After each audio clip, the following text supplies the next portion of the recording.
The San Antonio Spurs actually do look competitive in the Western Conference. They had a big victory over the Denver Nuggets last night, and we saw a crazy battle between Wemby and Jokic. It looked like the master and the apprentice, and Wemby seriously competed with Jokic. And yes, Jokic was the best player on the floor. He had 41 points, and Jokic is still the best player in the world. But for Victor Wembanyama at age 20 or 21 years old, to compete with the best player in the world at his position, they're both centers, is absolutely insane. Now, Wemby did have 35 points, 18 rebounds, 4 assists, 2 blocks, but he did have 7 turnovers. So that's the one thing you can look at Wemby's game with, and you could say, okay, he needs to improve that, and he needs to be a lot more careful and a lot less careless with the basketball. But what an impressive win for the San Antonio Spurs team. Now, the Denver Nuggets aren't some Western Conference favorites like they were a couple years ago, and they aren't as good as they've used to been, but they're still a really good team. They're still 19 and 14 in the Western Conference and have been playing a lot better basketball, and they still have Nikola Jokic, who's the best player in the world, and we can see their stat line, like even MPJ had 22 points, Jokic obviously had 41, which is ridiculous. Julian Strawther's pretty good for them off the bench. Jamal Murray has still been struggling efficiency-wise, but we know what Jamal Murray can do when he's fully healthy. Looking at the rest of the roster here for the Spurs team in this game against the Nuggets, you saw really good bench performances from guys like Keldon Johnson and Julian Champagnie. Champagnie had 15 points on really good efficiency, 6 of 11 from the field, 3 of 6 from 3, so 50% from the three-point line is obviously really good. And then you had Keldon Johnson, 16 points, with also very good efficiency as well, also shooting the ball 3 of 6 from 3. So great bench performances from those two guys. And then you also got very good performances from guys like Devin Vassell, 18 points, maybe not the best efficiency-wise. You also did have Chris Paul doing his things. I mean, he had 11 assists, 8 rebounds, 7 points. Like, he's close to that triple-double mark, and it seems like a lot of games, but really good at passing the ball, of course, with 11 assists. You even had a guy like Stephon Castle, plus 18, which is really good for the plus minus. He scored 8 points, had 3 rebounds, 4 assists. He's a solid rookie as well. Like, he's up there for Rookie of the Year candidacy. And they did this without Jeremy Shohan, who has been really good for this Spurs team. And we'll get into the roster and their averages for this regular season and see who's been performing for this Spurs team. But they are actually competitive in the West. And to me, that's a huge surprise because going into this season, I thought there was absolutely no way that this Spurs team would make any sort of noise in the West. I didn't think they'd be in the play-in. I didn't think they'd be a top 10 seed. But if we check out the Western Conference here, we can see the Spurs are actually right now the 8th seed, and they're only 1 game back of the Clippers. And the Clippers could lose tonight against the Hawks, and the Spurs could beat the Nuggets again, because it's pretty cool. We get to see Jokic versus Wemby again, hopefully tonight, as they do get a rematch. But for the Spurs to be the 8th seed is really, really impressive, because going into the year, I don't think anybody thought the Spurs would be this good. We were kind of waiting to see, how would Wemby look in year number 2. He obviously had one of the best rookie seasons in the NBA, like in NBA history. But year 2, sometimes guys get sophomore slumps. But when we're talking about the all-time greats and we're talking about guys like LeBron James, Victor Wembanyama, they don't really have slow starts in their second year. They don't really have, the sophomore slump that a lot of kind of all-star and maybe just NBA players have in general in their second year in the NBA. The all-time greats and the superstars of this league, they continue to elevate and get better and better every single season as they're young. So it's really nice to see for Wemby. He's taken his game to a whole nother level that he is for sure a top 10 player in this league. There's not a doubt in my mind that Wemby's top 10. And I think there's a real conversation to be had that Victor Wembanyama actually might be a top 5 player in this league. And that's really elevated the play of the Spurs and just how good they've been. Because without Wembanyama, obviously the Spurs isn't a good team, but Chris Paul was a really good addition in the offseason. You're getting improvements from guys like Devin Vassell and Jeremy Shohan this season. I think they've improved a ton. And then even Stephon Castle, as a rookie, has been really good. He's a good defender. I think he'll develop into a really good player in this league.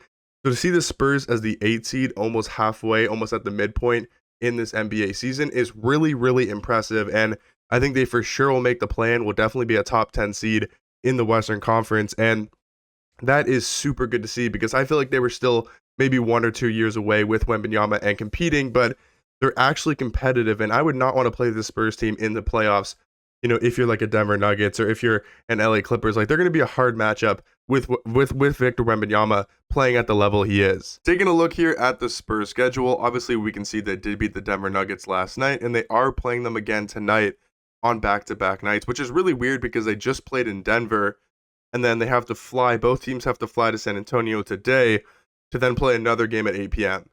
A little bit weird scheduling from the NBA on back-to-back nights, so we'll have to see if Jokic or Wemby is going to play. Hopefully they do, because that was an amazing matchup, an amazing duel between Nikola Jokic and Victor Wembanyama. But then after that Denver game tonight, we can see they play Chicago, they play Milwaukee, then they do have LA back-to-back, then they have Memphis back-to-back.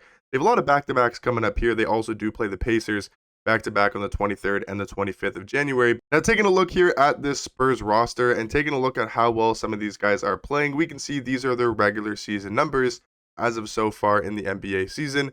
We have to talk about, obviously, Victor Wembanyama first, who on the year is averaging 26 points per game, over 10 rebounds per game, and 4 assists. I mean, those are superstar level numbers, but then you also have to factor in he is going to be the defensive player of the year. He's averaging 4 blocks a game, while also getting you a steal per game as well.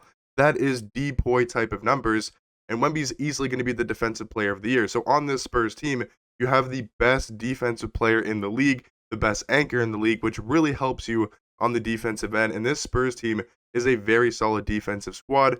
Wemby's also shooting 36% from 3, which is ridiculous for the amount of threes he's taking. And then obviously he's going to be really good field goal percentage as well at close to 50%. Jeremy Shohan, I would say, has probably been one of their next best players. I think he's been a lot better this season compared to last year's. You know, he's averaging 14 points per game. He's really rebounding the ball at over 8 per night, 3 assists, and then also getting you close to a steal and block per game. His, 3-point percentage isn't great, but he only takes 1.7 per game and shoots it at 26.5%. But his field goal is really good at over 52%. Chris Paul, I mean, maybe doesn't have the Chris Paul type of numbers that we're used to seeing when he was in his prime on the Clippers, the Pelicans, and even the Phoenix Suns. He's not going to be putting up those type of numbers, but he's still solid. He's still giving you almost 10 points a night. He's still giving you over 8 assists per game and 4.5 rebounds on solid efficiency, like 35% from 3, 41% from the field. Chris Paul is giving you that leadership and that veteran experience for a very young San Antonio Spurs team that I think is even more valuable than the numbers he's putting up, because the numbers he's putting up are solid, but being that leader in the locker room, being that captain of this team, being a guy that people look up to and look forward to playing with, and it can really help develop their game, especially Victor Wembanyama. Just going down the list, Devin Vassell, 15.5 points per game, really good efficiency as well. Even, guy in Julian Champagny doesn't get talked about at all, but he's shooting 37% and scoring 12 points per game on very good efficiency, right? Harrison Barnes, again, doesn't get talked about a lot, 10 points per game on very good efficiency, 41% from 3, 48% from the field.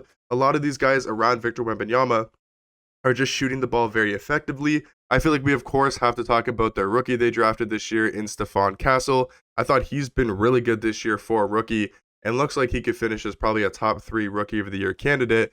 He's averaging 11 points per game. He's averaging 2.5 rebounds and 3.5 assists, while also getting you almost 1 steal per game on, not great efficiency. But that's the thing about these rookies, is they're not going to be efficient in their first season unless they're the best of the best, and that's not Stephon Castle. But I think he's a very good defender. I think he's a plus defender, and he is definitely a very good asset for this Spurs team. You even get good play from a guy like Keldon Johnson, 12 points per game, 5 rebounds, 1.5 assists. Maybe not on the best 3-point efficiency at only 28%, but he does shoot 45% from the field. And then another good playmaker to go alongside Chris Paul is their backup point guard in Tre Jones, who's averaging, 3.5 assists per game, 3.5 points. He doesn't get a lot of play time, only 16 minutes per game for this Spurs roster, but he can be another facilitator and another playmaker for Victor Wembanyama. And then you do have Zach Collins kind of as that backup center, but Wemby, of course, plays a majority of the game. So this Spurs team is by no means a serious contender in the Western Conference and in the NBA, but this is a really good team. This is a team that's young, they play hard, they play really good defense, they play with a lot of pace, and they have Victor Wembanyama, who looks like a top 5-ish player in the league right now. And if you have a top 5-ish player in the league, you have a chance to contend and a chance to compete. And I think that's exactly what this Spurs team is looking to do this year, is just get some valuable play in and playoff experience, because if they can make the playoffs, get Victor Wembanyama to play at least 4 playoff games, get that experience, and maybe they make an upset. That would obviously be awesome for the Spurs team, but at least getting that playoff experience for even a lot of these guys, like their rookie Stephon Castle, getting him playoff experience in year number 1 will be super valuable to his career. Obviously, again, guys like Devin Vassell, guys like Keldon Johnson, guys like Jeremy Shohan, getting them playoff experience would be super valuable as well. So I'm liking this Spurs team. I think they're going to be competitive this year in the Western Conference. To me, that's a huge surprise, but really nice to see for the Spurs team. I think they're one of the more underrated teams right now in the NBA. But let me know in the comment section down below, what do you guys think about Victor Wembanyama, and what do you guys think about this Spurs team and how well they have been playing? But let me know that type of stuff down below, and I'll catch you guys in the next one. Peace.